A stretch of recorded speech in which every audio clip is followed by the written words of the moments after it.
Hadi boli.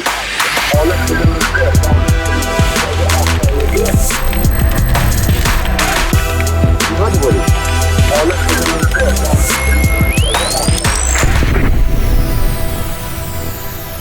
Hello, everybody. Welcome back to another episode of Human Reaction. We are glad to have you with us. And, it's just another beautiful day. I'm glad to be back in the land of freedom, the United States. From Europe. Yes. From the land of tyranny to the land of freedom, right? Because obviously we're living in the land of freedom. If you watch the news, you know that, right? Obviously. You escaped the old country. I did. Right? And you didn't get put away for any Facebook posts while you're there. I was very careful to stay off of Facebook while I was there. Yes. And I did not experience any migrant crime or, any sort of malarkey at all during my travels.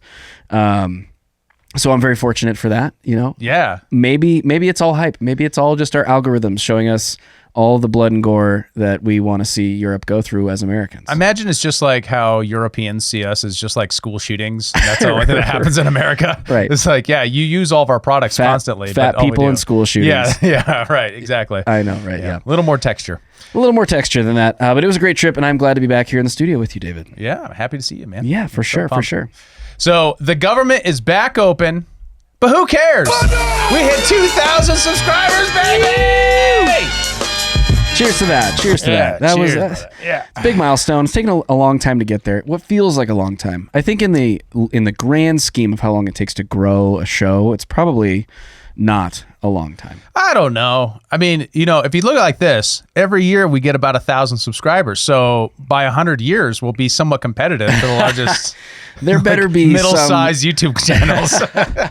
Really hope there's some logarithmic moment in there. Man, things are going so well right now, though. We're getting lots of views. Our audience is growing. I mean, if you look back too, if you look at the lifetime, we're now at 759,621 views. Total views. Yeah, 250,000 total views. That's on pretty killer. Our stuff on YouTube. That's just YouTube. Yeah. All right. Yeah. So, and we got about 19,800 hours of watch time. Whew. Thank you for spending your time with us. Genuinely, from the bottom of our hearts, thank you. Just to know that many people have watched you, just looked at your face is weird. It is weird. Right? Yeah. It's just, oh man.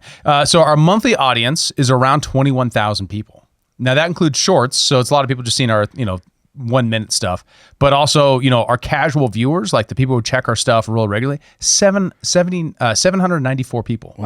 Wow. Dude, we almost talk to 1,000 people every week. That's pretty incredible. That's crazy. That's pretty cool. Our most regular viewers over the lifetime is about 183. So these are the guys who are watching every single thing. Hardcore. But even just knowing that there's 183 people who are just clicking on our stuff all the time, that's just insane. You guys are really pumping our tires over here. Thank you. Well, I mean, it's our time to celebrate, man. This is a moment.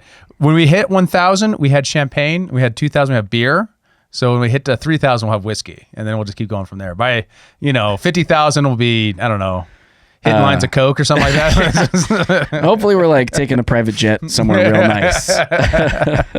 So on Spotify, I pulled those numbers too. We got 20,000 all-time plays on Spotify. Not bad. 20,000. Yeah, that's people checking out just the long form podcast. Yeah. That's pretty awesome. Well, and you got to take into context over all this stuff too, how challenging it can be as a political podcast, particularly one that's outside of the mainstream narrative, to gain traction when, we have these headwinds of a lot of the platforms out there, either overtly or covertly, shadow banning or not promoting our stuff as much.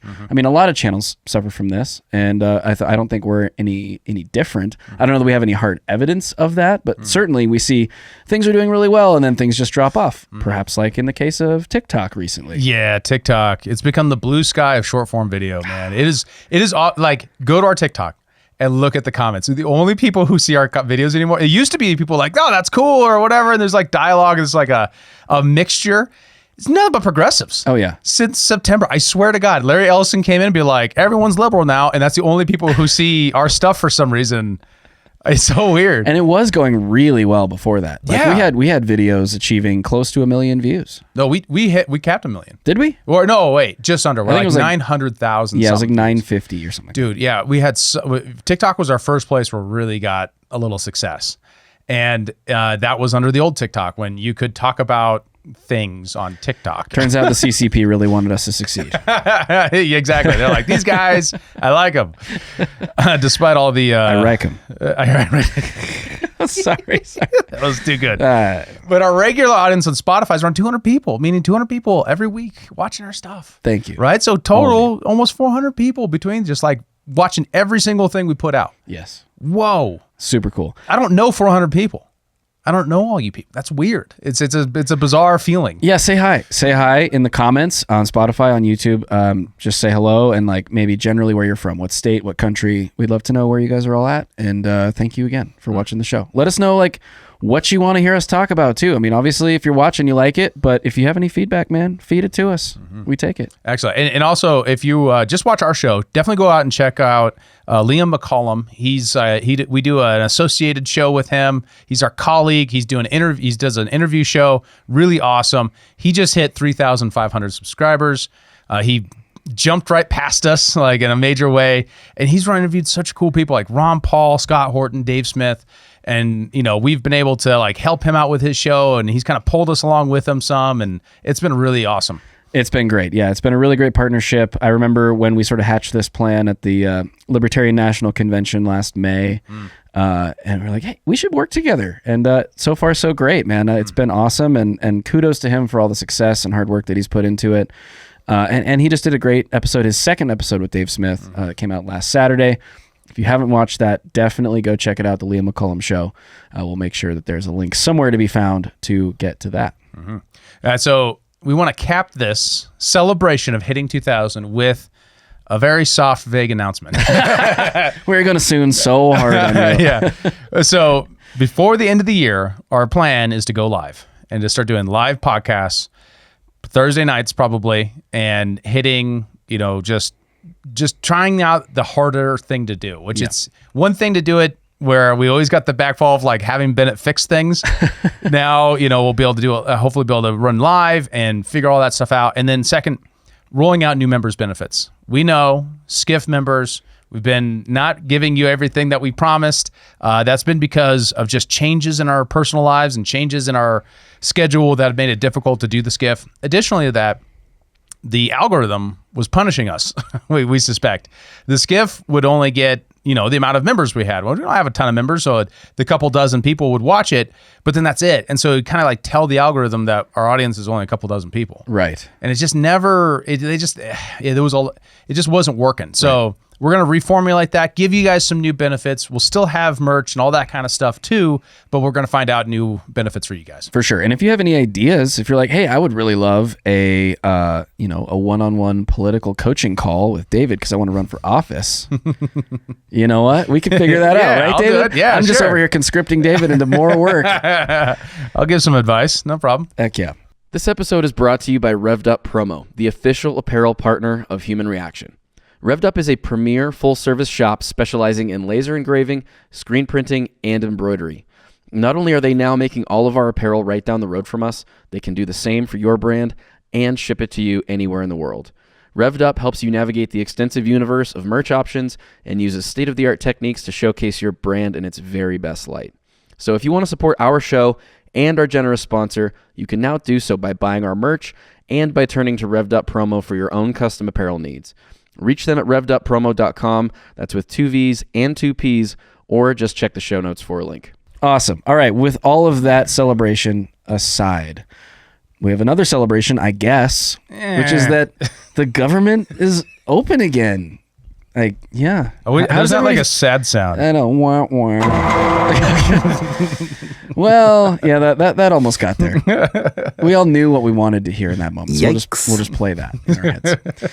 How do you feel about the government reopening, David? Well, we're going to dive into it. So they cut a deal, but 43 days of shutdown, right? And it got to the end where they ran out of money for things like SNAP. And that's where we really knew that the shit was going to hit the fan. Oh, and paying air traffic controllers, which was relatively pertinent to me being in Europe and being like, am I going to be able to get back? Fortunately, domestic flights were mostly affected. International was not. So that was good. But that was a huge snafu. I mean, it's still affecting airports around the country. Right. And the fact the response to that wasn't a bill from the House Republicans privatizing air traffic control in the United States. I know. I was thinking about that. But I put that on X and I literally got like, you can't do that. That's silly. Like, stupid libertarian. Yeah, right. Well, you know what was interesting to me is because I was watching this from afar, checking in on the news daily or so as I could, and I noticed that at a certain point, right around, I guess it was last weekend, right around Saturday, Sunday.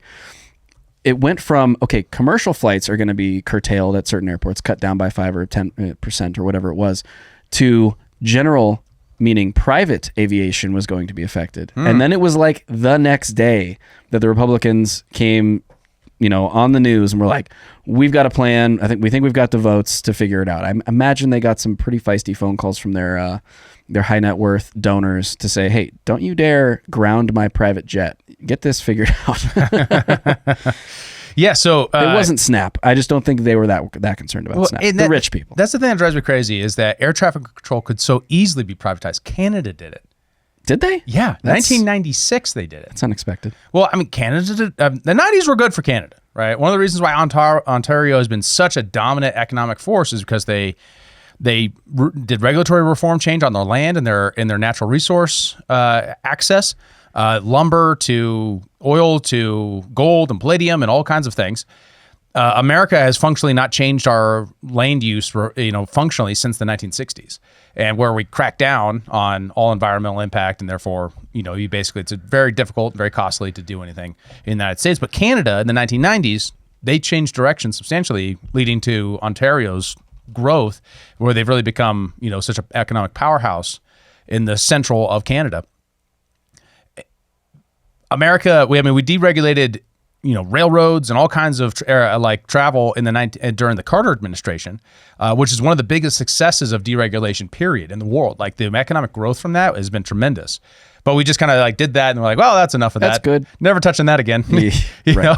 And that was a Democrat-controlled Congress and presidency did that. Interesting. Yes. Well, different Democrats. Yeah, Republicans held one of the two chambers, if I remember right. But still, but it was economic consensus at the time. Huge crisis going on with transportation, and they, brought it to the forefront. Yeah, they would pass it. But, we have this crisis right now, but the Republicans are like, Mexicans are getting healthcare or something like that, right? They're not focused on any of that right now. Right. So back to Snap. So that was a big thing that finally got refunded, which was good. A lot of impoverished people, potentially some other people grifting on the system a little bit. I don't really personally know, but they got their benefits back. Which is good. But I did see some stuff about the SNAP reforms not holding for some reason. Like, there's a lot of reports about people who are, selling on SNAP, grocery stores, places like that, selling a lot of soda and chips and things like that. So the MAHA reforms that were supposed to curtail what could be purchased with SNAP benefits haven't taken effect, aren't being had on the ground. I don't know. But it's interesting reports on that. Haven't seen anything systemic yet or anything official. It's been mostly just people from the ground reporting that this is what they're seeing. One interesting thing that I did see was that the shelves at places like Walmart were like totally full, whereas previously they were well picked over, particularly in maybe some of the more junk food oriented sections of the store. There were like whole sections of the store's employees not doing anything because they didn't have anything to do while the government was shut down, indicating, perhaps that a lot of Walmart's revenue, and I think a substantial portion of Walmart's revenue comes from SNAP specifically. I bet. Yeah, but probably put a lot of pressure on Republicans to get it back in. Yeah. And that's really what happened. The big picture, not to bury the lead, is Republicans worked with 6 moderate Democrats to reopen the government and pretty much got nothing for it. Right? There was no reforms. The hope, right, was we would save some money because we're broke, right? The country's broke. More than broke. Yeah, a lot more than broke. 1776 will commence again. So Obamacare happens during the COVID crisis. Congress passes these extra awesome, extra additional Affordable Care Act subsidies to make it to even more subsidize healthcare insurance purchases on the exchange. A lot of people took advantage of that. A lot of people are now on that dole. Right. They were going to say, well, Obamacare wasn't passed with that. This is an extra benefit, and we can't afford everything because we're broke. So we're going to not renew this. And Democrats, of course, freaked out and shut down the government.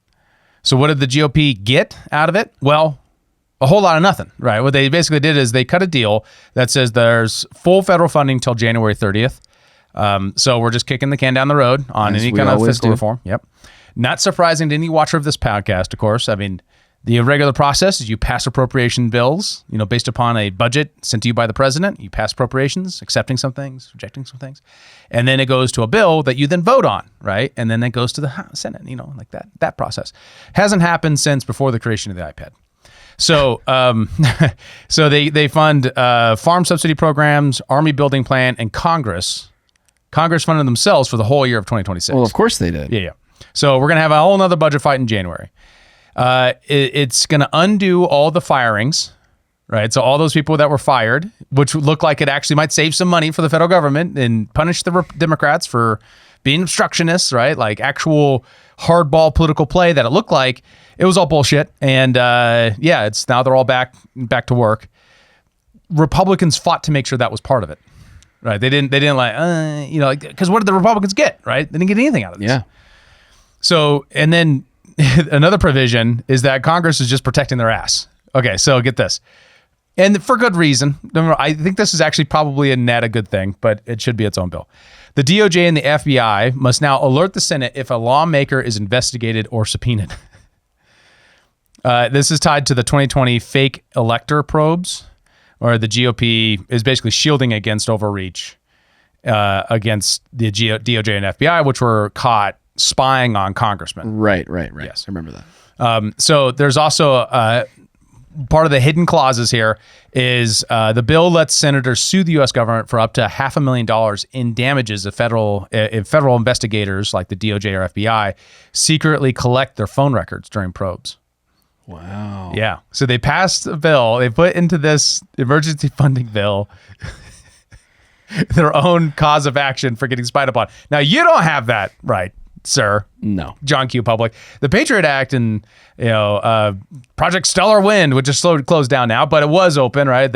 All the revelations from our good Russian friend Edward Snowden. Edward Snowden. Those revelations didn't really change a whole lot. Section 702 still really doesn't protect you from anything, as long as they can say, well, we got a warrant, I clicked the button to say that this guy is somehow connected to a foreign person, so therefore I can spy on him for the rest of his life. Right. So they protected themselves, but not you. Yeah. How does that make you feel? Let us know in the comments. I don't have a sound for how it makes me feel. People from China, they No, that's all right. 1776 will commence again. 1776 will commence again. That one just works for everything. Oh man, I know it's not a good time for someone of our political persuasion to feel really good about the direction of the country or the government. I think I saw Dave Smith tweet just before we started recording something to the effect of, so basically we're just living through Joe Biden's second term or whatever, but with a secure border. And I think that really actually resonates with me because it does not feel like the campaign promises at all have been held up by the Trump administration. It feels like he's really just doing the bidding of his donors at this point. I mean, other than U.S. aid, to the degree that there was a shutdown or a disruption, good things, Doge, to the degree that they're requiring government to now give a reason for why they're spending our money, somehow connected to something, that might slow down some fraud. You try to steelman the case that the administration is doing things of substance. They claim they've ended 8 wars. I don't know if that's true. 7 wars. Can you list 7, them? 8? India, Pakistan. Okay, there's one. I think the Indians actually disagree that we had played a role in that. But I don't know. But we'll count it for generosity. Number 2, Israel, Gaza. Can we count that? Is that over? The ceasefire isn't going great, but it's still technically in place. So, there was a day where like 100 Gazans got blown up. Okay, there's 2. Yeah. Some shit in Africa, yeah, maybe. Oh yeah, there's some stuff in Africa. Yeah. But I'm just saying, like, it's hard to look and really feel that great. I mean, the vibes are gone from where we're at the beginning of the year. Yes. It's also the economy has yet to really recover. Now, to be fair, what Kyle's pointed out is that Bessent from the very beginning has said that this is going to take time for all the adjustments to happen. The Trump administration is really blaming interest rates for the problem with the economy. I disagree. The problem is inflation, and you need higher interest rates to fight inflation. So lowering interest rates would actually just push into more stagflation. Unemployment's kind of kicked back up a little bit from what I've read. So it's hard to really say that's we're solid. seeing a lot of layoffs being announced for the next month. Verizon, Amazon. I mean, there's a lot. Now, Tens of thousands of people. It's important to remember that anytime you look at a figure like that, to always remember that the economy gains and loses 1 million jobs a month. Right. 350 million Americans, one of the largest economies in the world.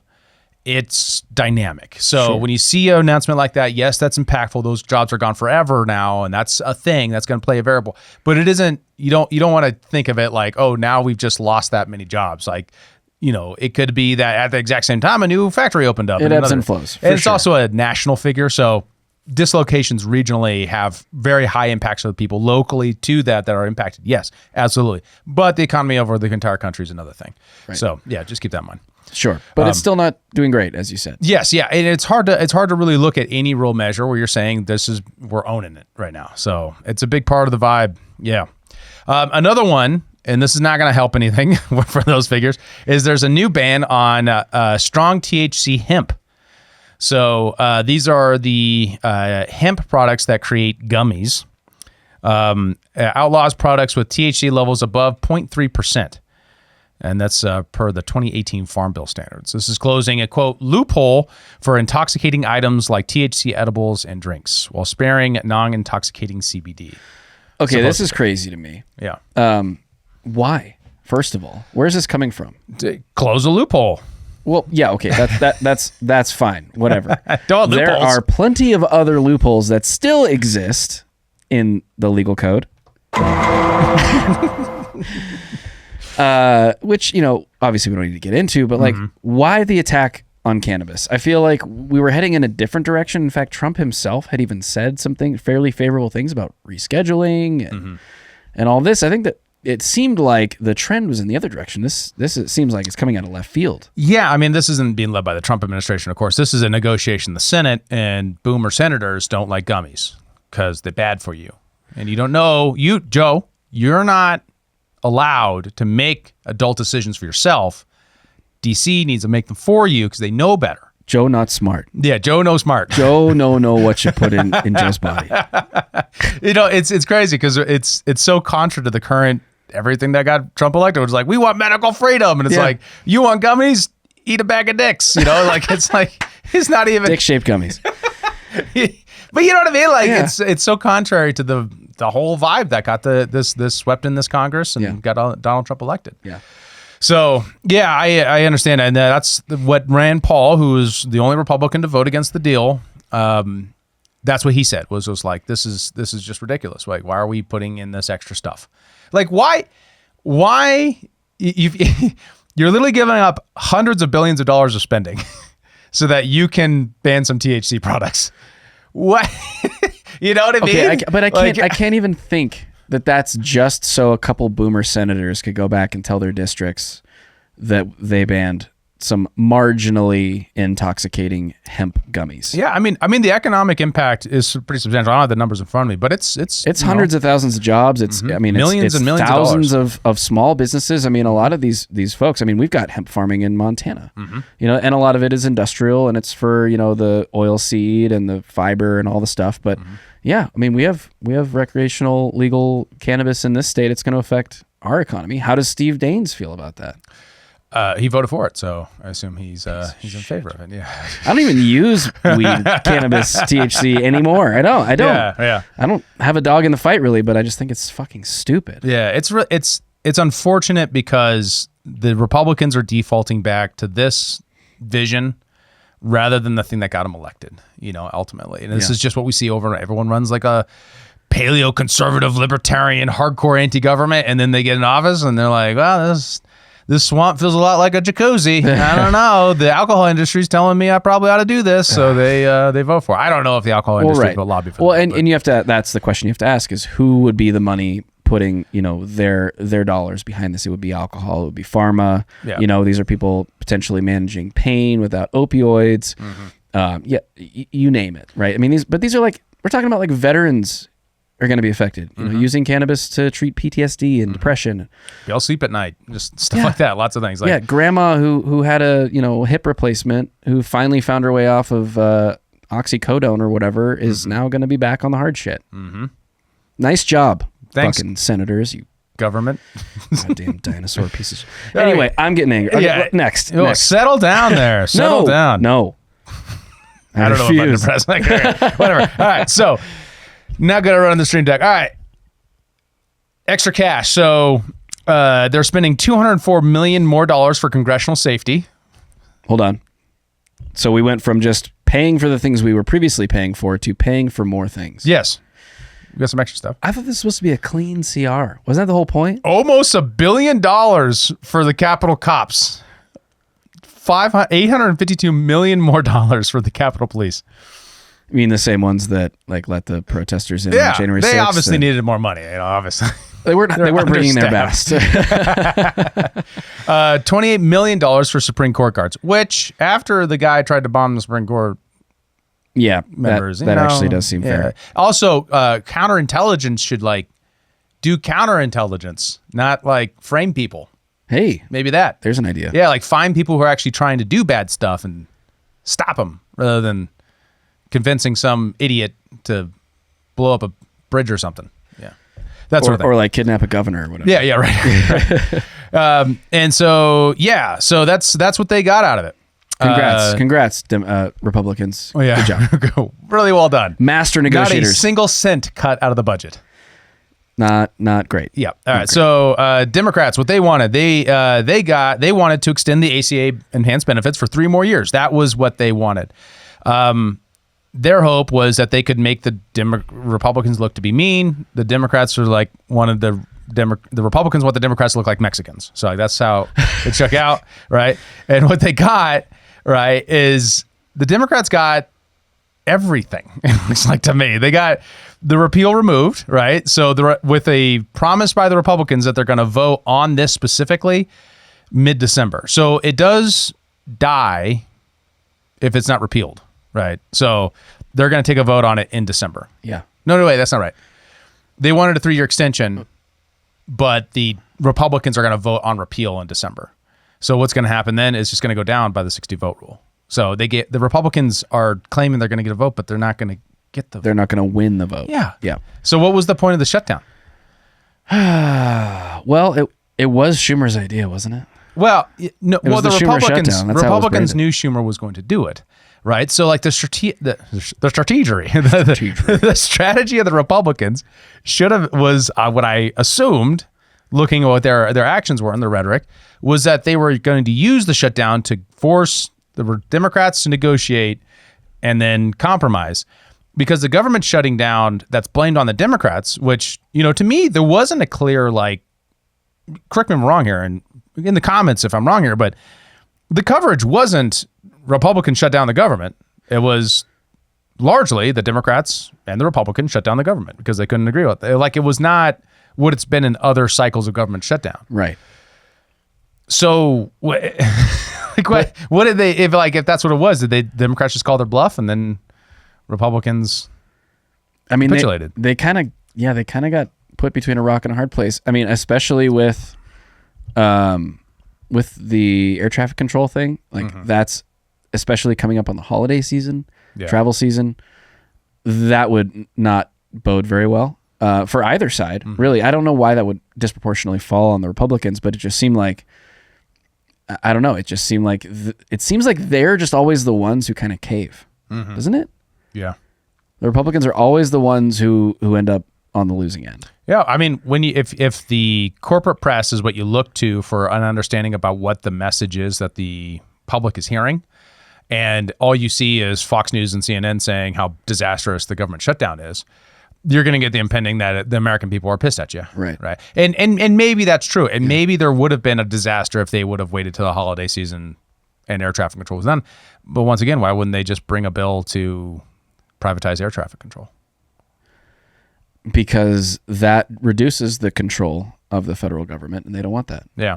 I mean, I'm sure there was some public sector employees union, representing the FAA. Republicans are sensitive to their interest groups. They don't care. They don't get donor money from the public employees union, stuff like that. I mean, that's true. That's true. So like but once again, I don't have all the information. I'm just judging from what I've seen. It's really unfortunate that it went this way. For sure. I actually have a question regarding some stuff that I saw Trump truthing about, or whatever you would say, regarding the filibuster, saying we have to end the filibuster in order to do all these things. I recall talking about the filibuster potentially being ended under the Biden administration during that Congress. What was that about? Can you shed any light on that, and why it's different if the Republicans suggest it than if the Democrats suggest it, if it is? It's not different. Yeah. Okay, so I look at the filibuster discussion as the end result of the escalation of political insanity that we're in. And the peak of that is when you decide to violate and just basically end a tradition that's existed as long as the Republic has. Nothing in the Constitution creates the filibuster. The filibuster is created by the traditions of the Senate and the rules of the Senate. They can vote to change the rules with a simple majority, but they've always had a rule for the 60 votes. That was because the Senate was supposed to be the place of wisdom, or the place where the most removed from populist pressure branch of government that was at one point elected by the states and would have the state's interest in mind, not a population's interest in mind, that they would be more inclined to dialogue and discourse and full debate. While when you have 300-something House of Representatives, you have to have a much more robust committee structure where your debate happens, and less so on the floor, and a stronger speaker. And then the Senate is more decentralized in general, with more powers by any senator to interrupt the process and to take things different directions, because it's a smaller body, right? The filibuster was really meant to be the thing that would ensure that, to guarantee that the nature of the institution in that direction, and was functionally, made very much more difficult given the era that we're in, where it's very rare for someone to have a pure partisan majority. This is one of the reasons why the founders hated parties and hated faction. In fact, the entirety of the Constitution, as designed by Madison, is to try to prevent faction, right? It's this whole game theory of like how to split people apart so that power can consolidate. Unfortunately, that has not worked out. People have become more partisan and more rabidly so, and so therefore there's just less willingness for people to cross party lines and to come up with a compromise. At least when it comes to the Democrats, especially, it seems like. And in this case, the Democrats really didn't have to give up anything because Republicans didn't insist on it. Right. I don't know how long they could have lasted, but I just, why did we do the shutdown? I want someone from DC, answer for me. Tell me, why did we do this? Because it didn't work out at all for you. I don't know. That's a great question. If you know, drop it in the comments. We'd love to know. Yep. We would love to know. So what they also got was a full restart for the SNAP and the parks and the museums and everything else. That's like quick restart. That money's right out the door right away. And of course, they got what they really wanted, which is all the back pay for all the workers. That's reasonable. I think the federal government should be a good employer. So if you work without pay, you should be compensated, right? Absolutely. But they also rehired all the people who left or got fired. And, or I guess not fired. That would be the right word, furloughed or... During the shutdown. Yeah. What would it be? Like, their position was eliminated. Laid off. There we go. So there's that. It's an interesting lesson that even though the Republicans still won the messaging battle, I think overall they didn't have whatever it took to stick long enough to do this. I mean, it might have just been timing. You might be right. It might have really just been like the holiday season, being like, we're going to get smashed and people are not going to forgive us for missing their holiday flights. Right. Grandma who voted for Trump is going to be mad at Mike Johnson for not making a deal so that her grandson could come home for Christmas. So I say, congressional Republicans, do it again in January. Just shut down the government for another month or two. Maybe we'll save some money. The best thing we could do is just shut down the government for a long period of time. That's how we balance the budget. At this point, I'll try anything. One of the things that I noticed too, Rand Paul made this point, is that when you shut down the government, you basically become fiscally sane. How it works is that as you spend money as it comes in, according to an algorithm of highest priority, lowest priority. So new money comes in, goes to the first obligations, going down to the least obligated things.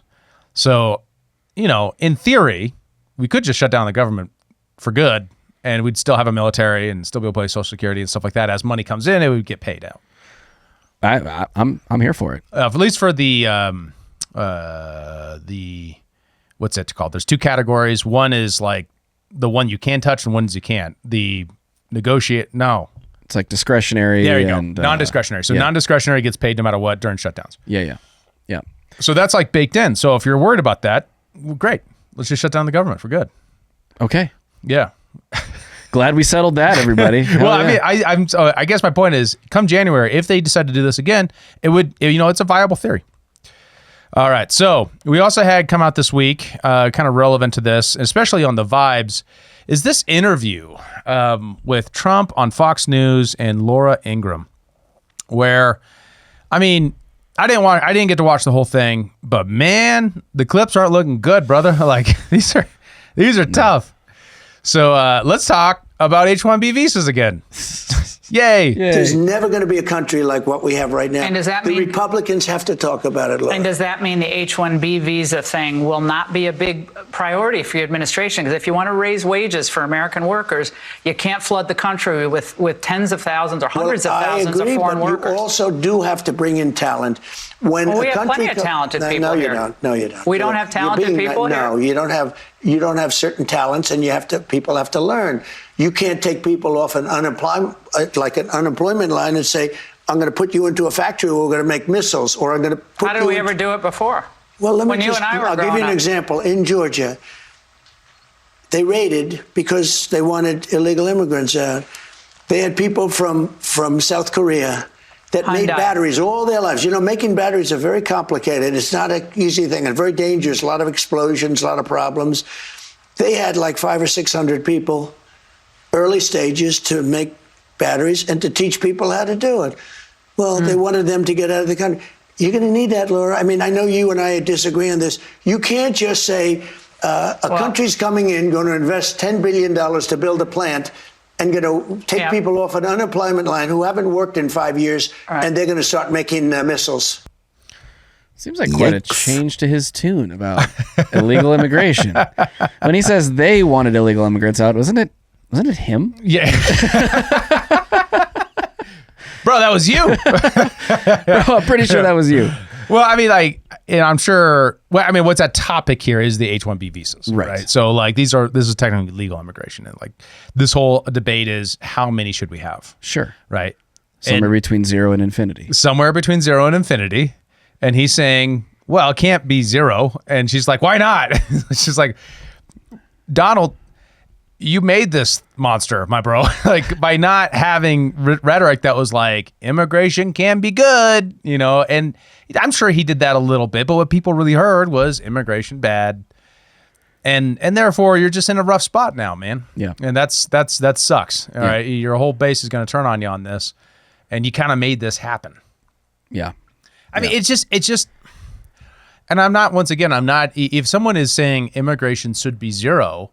You can have a principled philosophical point of view about that. And I'm saying, well, maybe Trump has a point here that there might not need to be 0. It might need to be something else. Well, for sure. Yeah. I mean, we are the land of opportunity, or have been, and I think we still are and can be.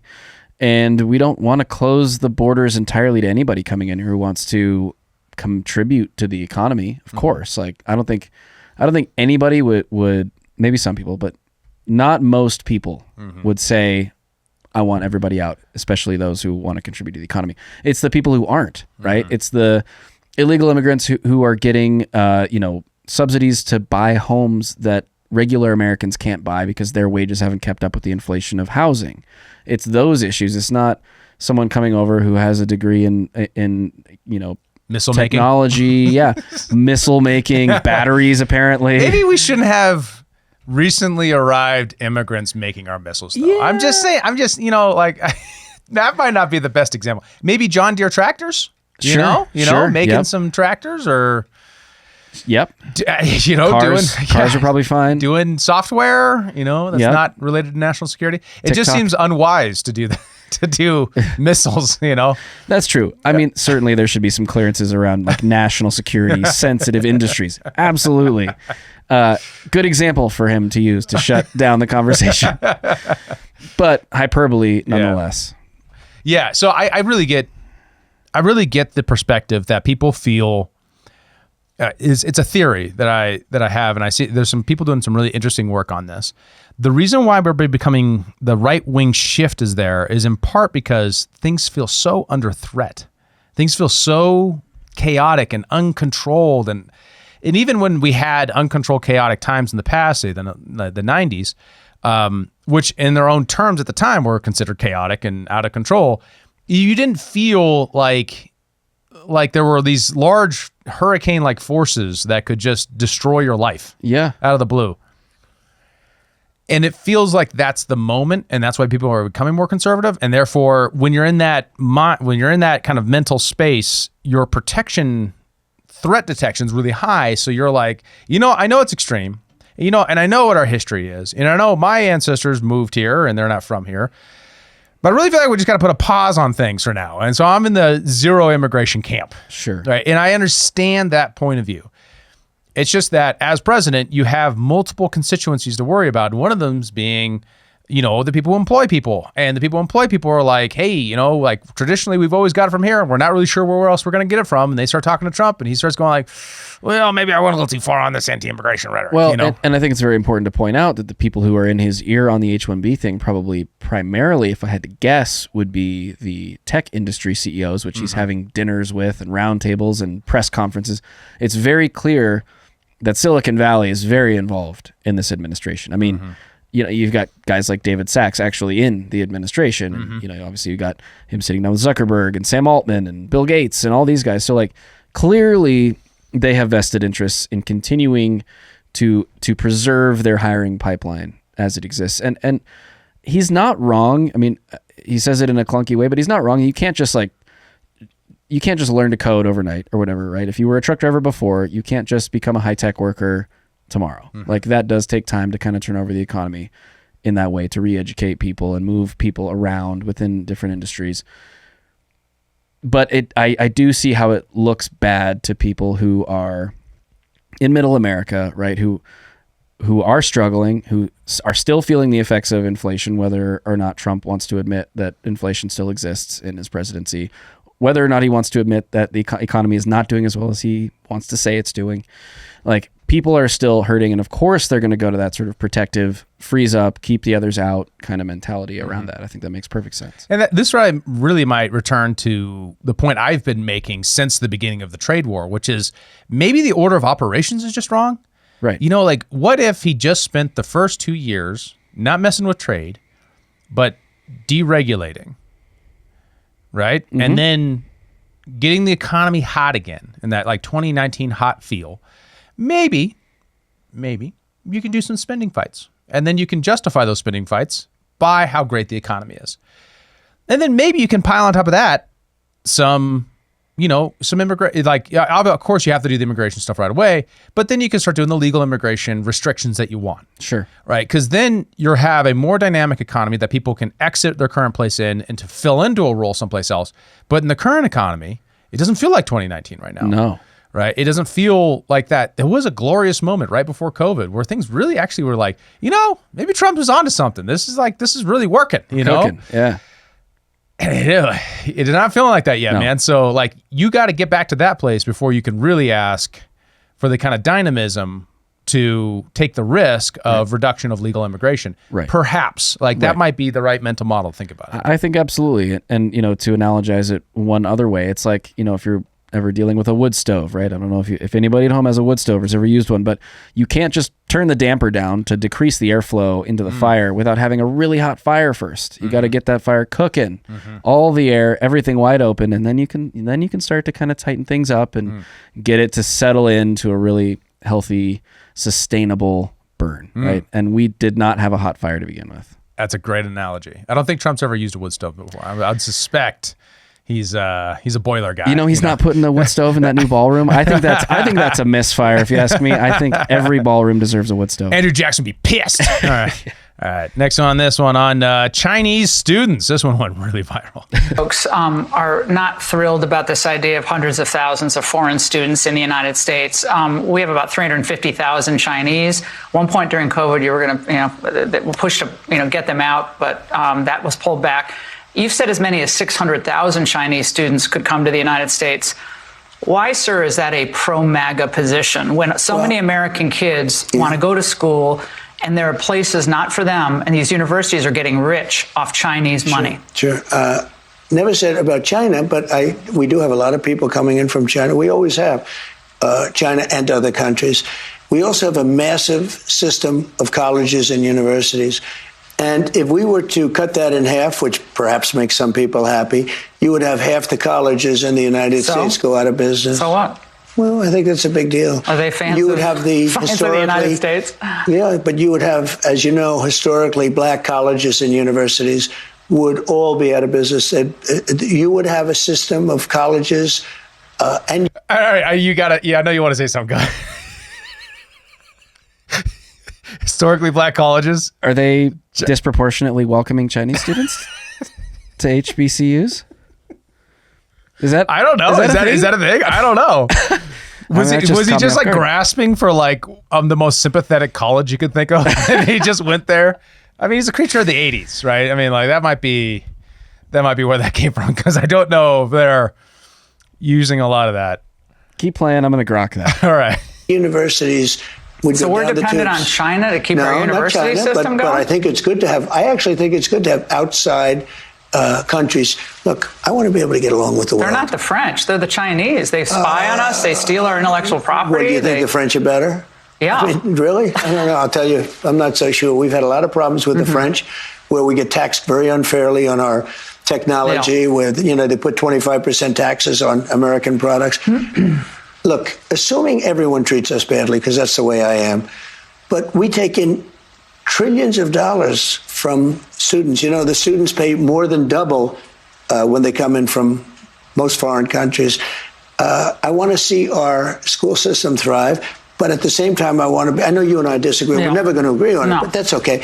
And it's All right, that's it. So you got to keep the colleges open because they're really important employers. It's a jobs program now, right? Is that what he's saying? That's what it seems like. It seems like, well, certainly colleges have made a lot of money off of raising a lot of tuition on a lot of students, right? I mean, it's obviously gone crazy. And, lenders and stuff as well. Weird the way he makes this argument. After grokking it, 2.5% of enrollment at HBCUs is international students, whereas in non-HBCU colleges and universities, it's 5.9%, according to recent numbers. So not half as much. Not a significant portion of the population, regardless. Can you imagine being like the one Asian kid at Rutgers? Like that's gonna be wild. Probably having a great time. Yeah, right. No, I bet. Yeah. Anyways, better than no. Never mind. I'm not gonna say it. I'm not. So, anyway. I exactly this whole China thing. people from China, they love me. It's like he made China the big scary thing. Yeah. Now the hawkishness is actually kind of boiled down a little bit. It's at a much lower simmer than it was in Trump 1. Yeah. Overall, which I'm happy about. I don't want to go to war with China over Taiwan or There's trade hawkishness and contention, but it's not saber rattling the same way. Not in the same way. And we haven't had any of those recent. Remember, like last year? I don't know, it was last year. 2 years ago, there was a lot of like near flybys and like all of this contention, or this battleship was very close to another battleship in the South China Sea. Can't forget the Chinese spy balloon. The Chinese spy balloon. Flew right over Montana. Yep. So those sorts of things haven't happened. There seems like that's gone down even as the trade wars ramped up, and that's been contentious. But he recently just cut a deal with in October 30th. He met in South Korea with the President Xi, Winnie the Pooh himself. It was about a 90-minute meeting, and the U.S. gave some concessions, right? It cut tariffs on Chinese imports by 10%. It delayed Section 301 of tariffs to 2026. So he's kind of like keeping the sword of Damocles out there. for good behavior, and then eased some export controls and inverted the 100% additional tariffs that he had slapped on, or threatened to slap on, rather. China is going to buy at least 12 million metric tons of U.S. soybeans. So big hand for the farmers there. I don't think we should be growing soybeans, but, whatever. We should have more beef in America, personally. Amen. If I could centrally plant it, that's what I would do. Most of it is actually cattle feed. Oh, really? Yeah. Nice. We should feed cattle soybeans. Well, no. It's a terrible idea. They should eat grass. Yeah, all that estrogen. Yeah. Good. I mean, it's just calories. Yeah. So, and they suspended the rare earth minerals export restrictions and port fees. So, therefore, making rare earth minerals, which are really critical to high tech, to get flowing again. So, give the handout to the, not a handout, lessen the trade restrictions for the farmers and for Silicon Valley functionally. Yeah, that's the interest group of it. And so who is is it Silicon Valley then that wants the Chinese students? Probably. Yeah. It's probably that. I mean, it's engineering. I mean, on average, and this is stereotype because it's probably mostly true. Foreign students come here and they don't study underwater basket weaving. They don't study real shit. Study gender studies or whatever. I want to have it only good can happen on here, but I don't have it, man. I need to add that. Bennett, just play it right now. Nothing bad can happen. It can only good happen. It is. It's unfortunate because the trade war has yet to stabilize to the point where that their supposed benefits can happen. Will that happen or not? I'll give you guys the benefit of the doubt. I think you got about 4 more months. And if you don't do it in the next 4 months, it's going to get really nasty. Right. I wish Kyle were here because, he is always the one of really going to bat for the administration on some of these policies. Like, it's a grand scheme. It's going to take time. I would love to hear how he would kind of picture how this is going to play out. We talked a little bit about it while you were gone. And, and a lot of it is, we need to, it's always been a 2 to 4 year plan. The trick is that we're in a democracy and 2 to 4 years is not a great timeline. It's not. Yeah. Well, I mean, you have to wonder, especially in light of how the off-year elections just went in a couple of different states. Mm-hmm. Democrats seem to do, disproportionately well. How are the midterms going to look? Right. What is he going to be doing to cater to the needs of his voters that are hopefully going to install more Republicans so that he can do more of his agenda? Mm-hmm.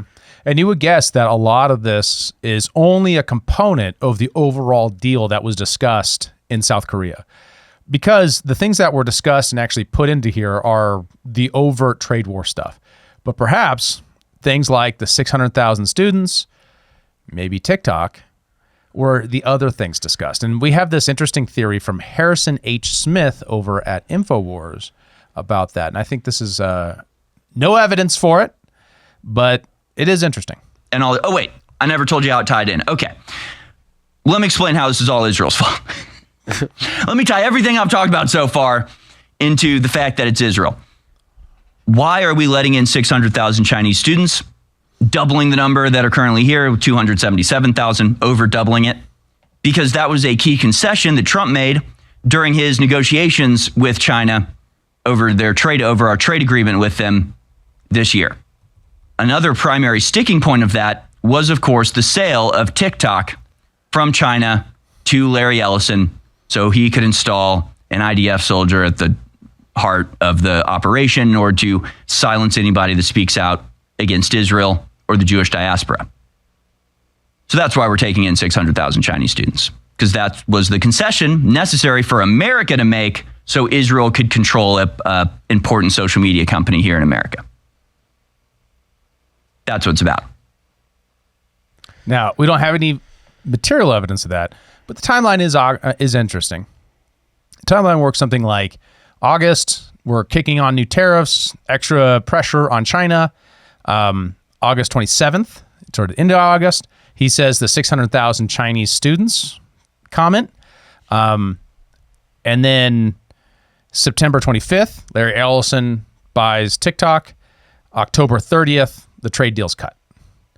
So you can't look at it like the entire conversation happened in South Korea. There's obviously this conversation happens before he actually goes there.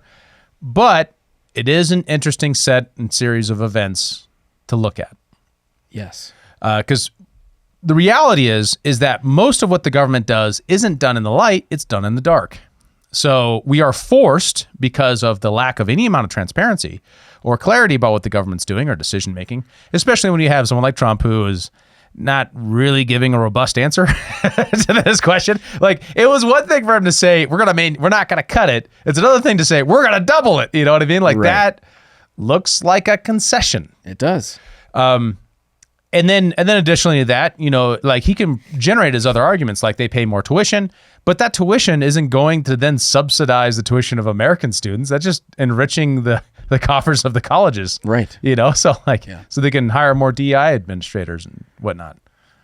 No, DEI's out, remember? Yeah, they're still doing that. We're not doing that. They're colleges, man. They're never going to stop doing that shit. Yeah, you're probably right. Yeah. So interesting theory. I don't know if it's true, but I really, it's one of the more compelling thing I've seen mentioned about the administration in this deal to explain it, because I mean, you saw it. He had no real answer, right? Like, no. And that's not very Trumpian. And it wasn't even the kind of answer that would give you that sense of like, oh, there's a vision here, or like he's like suggesting something. You can't really 4D chess your way out of that one. No. Pretty tough. Yeah. Yeah. And I want him to succeed. I want to be clear about this, because if you're a Trump fan, like, he is the president of the United States. I want a good economy. I want growth and all these things, and I want him to succeed. And I would be, if it is so that Larry Ellison can buy TikTok, that would not be the thing I want to see, right? That is not America first. As much as allowing twice as many Chinese students in for that, you know, that's a trade-off sort of thing. Like, it's neither good nor bad, but it depends on the individual qualities of these individual Chinese students. Right. But like Laura Ingraham said, and I think this is totally reasonable, the colleges aren't on your side, Mr. President. Like, they're not exactly pulling in your favor. Not really. Yeah. So why do we care how good they're doing? Right. Good question. Really good question. Yep. Still out of reach. And another thing that your administration is trying to tackle, many Americans, the average age of first-time home buyers are now up to age 40, which is sad. The country you and I grew up in. I inherited that. Look, you have to understand. Right, but let me get to the question, though, because your housing director has proposed something that has enraged your MAGA friends, which is this 50-year mortgage idea. So a significant MAGA backlash, calling it a giveaway to the banks and simply prolonging the time it would take for Americans to own a home outright. Is that really a good idea? It's not even a big deal. I mean, you know, you go from 40 to 50 years, and what it means is you pay something less from 30. That some people had a 40, and then now they have a 50. All it means is you pay less per month. You pay it over a longer period of time. It's not like a big factor. It might help a little bit. But the problem was that Biden did this. He increased the interest rates, and I have a lousy Fed person who's going to be gone in a few months. Yeah. Oh. Yeah. What do you think, Joe? Dude. I saw your eye roll so hard, I thought you were going to pass out there for a minute. I think I did, actually. I mean, okay, so giving him the benefit of the doubt that maybe it's not a major part of their like housing reform thing. I feel like this has been a big issue for a lot of their administration, and there was a bit of bluster and like hype leading up to this announcement that the peons of America are so lucky that we have this new thing that the Trump administration is working on. We're going to allow you to basically never pay off your home in your entire lifetime. Congratulations. Yeah. Oh, to save like $200 a month on your monthly payment across, you know, the life of your loan. And as you noted there, or you could see in the Chiron, adding something like 86% additional interest to the life of your loan. So, I mean, I think one of the best commentators that I listen to regarding economic issues is George Gammon, Rebel Capitalist podcast. He's great. Highly recommend you check him out. His look at it was basically like, you know, if the average home in America is $500,000, you're going to end up paying basically $1 million in interest over the life of that loan. Mm-hmm. That's not helping people. Mm-hmm. It's going to take you for the first like 10 years at like say 6% interest. It's going to take you're going to be applying $1,000 a year to the principal of your loan, paying $25,000 a year on that mortgage. $1,000 a year in equity So then he says, if we have a 5% correction in the housing market, you're upside down. And we have 2008 all over again. People are just mailing the keys into the bank because you owe more than the house is worth. I don't know who in the economic team in this administration said, yeah, this is it. This is going to really work. And I'll tell you, I had really high hopes that HUD would be announcing something in housing reform, and maybe it can still happen. Something to say our new policy is if local governments want money, they need to deregulate their housing markets. They need to look at their code and scrap out everything that is not for safety, period. All right? this, that would be too good because that would be too conservative. Yeah, right.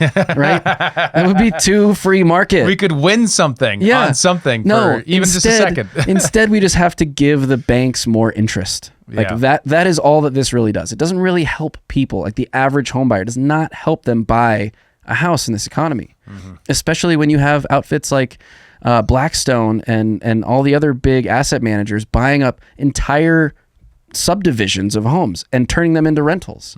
And they're paying well over asking price that people could never compete with. And they're paying cash. We have a circumstance in our housing market right now in this country that is completely insurmountable for the average person, period. And a 50-year mortgage is not going to solve it. Not even freaking close. Not even close. And they obviously they're saying this is an option, and he kind of tries to walk it into it could help a little bit for some people, but when the average age of the buying is so late, right? It's almost 40. It's like 38. She said 40, but it's really 38 was the number. That means that you're not ever going to pay it off. Right. You'll never have the advantage of owning the house you live in and therefore not having the mortgage bill. No. Even when you're retired, that means you're 10 years in retirement and maybe then you get to pay it off. Maybe. Yeah. It's seriously just the continuation of the meme of the WEF from the last several years is to own nothing and be happy. Yeah. Like you will never own that house and you don't own it anyways because you have to pay property taxes to the government every fucking in year states anyway. with property taxes. Yes. Montana is one of the ones that have a lot of property tax, but yeah, yes, exactly. No, you're not wrong. And that's the other tragedy is that if they just did the things they said they were going to do, things would be so much better. There would be some wins that we could celebrate. Yeah. But they just haven't, in part because boomers who make up a lot of the existing asset owners are pushing against the reforms that are happening in some states like Montana that are advancing a more free market, property rights-based housing policy. Because they don't want the competition in the market, the increased supply. So they're using government to keep it artificially scarce. Right. They don't want the increased supply because it decreases their property value. And they've been told for their whole lives that their home is their biggest asset, and the equity that they've built in that through appreciation because of inflation over the course of their lifetimes is substantial. That's their retirement. So of course they don't want to see that go down. I understand that. That's a very plain incentive to see. But we're in an intractable situation here where the only way that young people are going to acquire homes is if they inherit them from those boomers. Right? That's right. And they're living longer, and the economy has been rough on those millennials, man. They've had to live through the financial crisis, COVID, the whole shebang. And so there's a lot of people who are failed launch and have had a really tough time. So that turnover, it's tough to say, right? Because I don't want anyone to die, but because they're living a lot longer, it has made it real tough for any kind of a generational wealth to formulate for your average person who is under 40. Yeah. I'm not, I'm not even saying like it's weird. Why does the government set how long loans can be? I don't know why that is. Like, if banks can't offer that product, sure, should they? Do people want to be done with their money?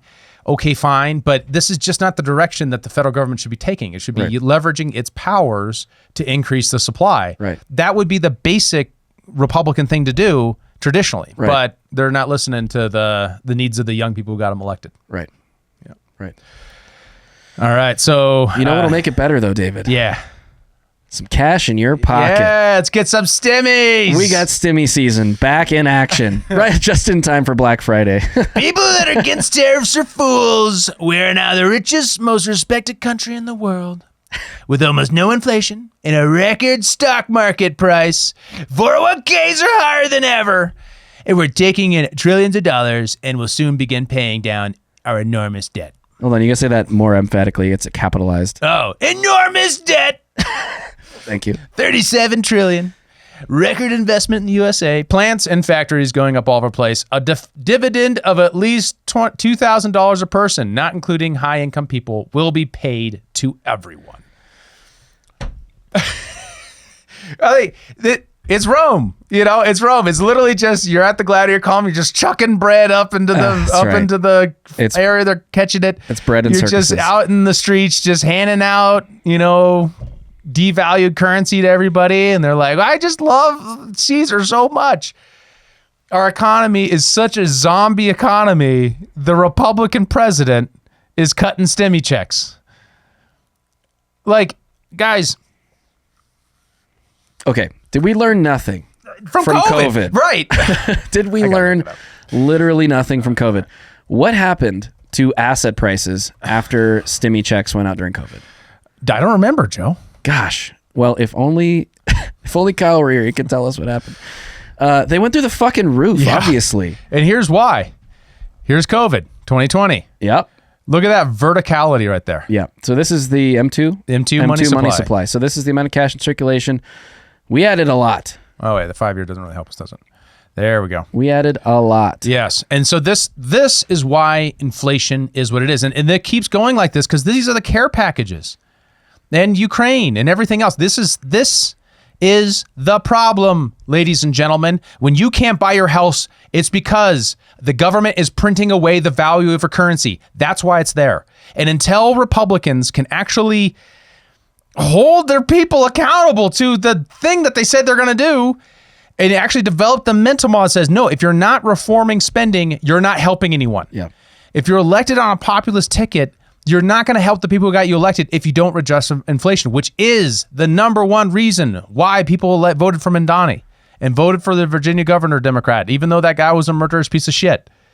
The guy running for attorney general, right? Jay Jones. Yeah. So all of that stuff is because at the end of the day, it's the economy, stupid. Yep. So of the things that Kyle pointed to when he was laying out the Besant plan, it was tariffs, it was immigration, it was regulatory reform, it was spending. And we haven't got nothing on those latter two. Right? And if we don't get something there, a win of some kind, something substantial, you got to, you got to get something there, or it's down the tubes, man. The next cycle is going to be real rough. Yeah. That's why I said 4 months, because that's when primaries are really going to start kicking off. Yep. And Republicans are going to have a hell of a time in the primaries if it keeps up like this. Yep. I mean, between the Epstein files, between, our potential overthrowing the government of Venezuela, because that's, I don't know, ignored now, but will be a big deal as soon as we're actually throwing the coup. It's hard to justify, any amount of conservative MAGA, America First support, or any amount of energy or good vibes when you can't seem to pull together the most basic thing, which at least would be regulatory reform. Some win on that. Like, at least put out a press announcement telling me all the great regulations you've repealed. What happened to those? They did that and Trump won. Yeah. I give me something, say, hey, we repealed this many regulations. Do a Malay thing. Yeah. Afuera some shit. Yeah. Afuera. We got to get that on here. Afuera. We do need to get that on there. Yeah. All right. And one more black pill. And this is a little bit off topic, but, yeah. There he is with Al Jilani. All grown up. Actually, is Al Jilani was actually his terrorist name. I didn't realize this. He had a terrorist alias, which was Al Jilani. Oh. His actual name is Al-Shara. I can't pronounce it. Why don't you let me read it? I don't think it's in here. Oh, yeah, there you go. Ahmed Hussein Al-Shara. Yeah, you had it. Yeah. There's just so many A's. I want to bring it out. Like Al-Shara. Yeah. Anyways, fuck that guy. I don't care. I don't have to be polite to him. All right, so...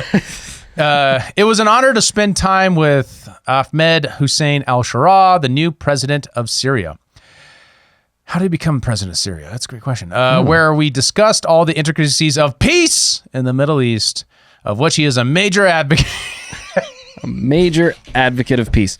The guy who violently overthrew Bashar al-Assad and assumed power to become president. Big fan of peace. All right, continuing on. I look forward to meeting and speaking again to the former Al-Qaeda member.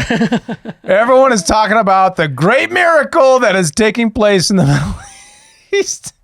Having a stable and successful Syria is very important to all the countries in the region. Yeah. Whew. Yeah, so the last guy was a dentist. Guess what his skills are? Overthrowing governments and head chopping. Hey, now, he's probably pretty decent at pulling teeth. Yeah, I bet. Torture? Yeah. I bet torture. I bet he could teach a CIA thing or two. Yeah. They call it oral surgery. He's all grown up now. He's all grown up. All grown up. That guy right there. Man. Trimmed his beard, threw on a suit, and we're just like all smiles.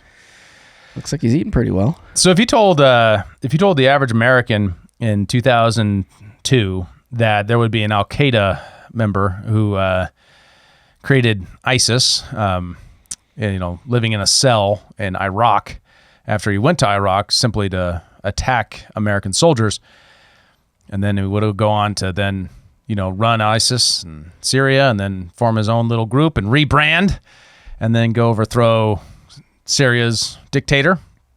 Not a good guy. Not saying I'm a fan, but if anything, I can't tell that person in 2002 that we'd have a former Al-Qaeda operative in the White House after our CIA backed him in the coup, along with Turkey and Israel. Would be quite the story. They'd call you crazy. Yeah. Yeah. Never could that ever happen. No. Much less a guy from New York doing it. Yeah, that's a good point. And I don't get me wrong, I understand. I'm not trying to be immature about this. I understand that you have to deal with realities in foreign policy. It's just our selective dealing with realities in foreign policy. We only meet with people, like the worst people, when it benefits a hegemony.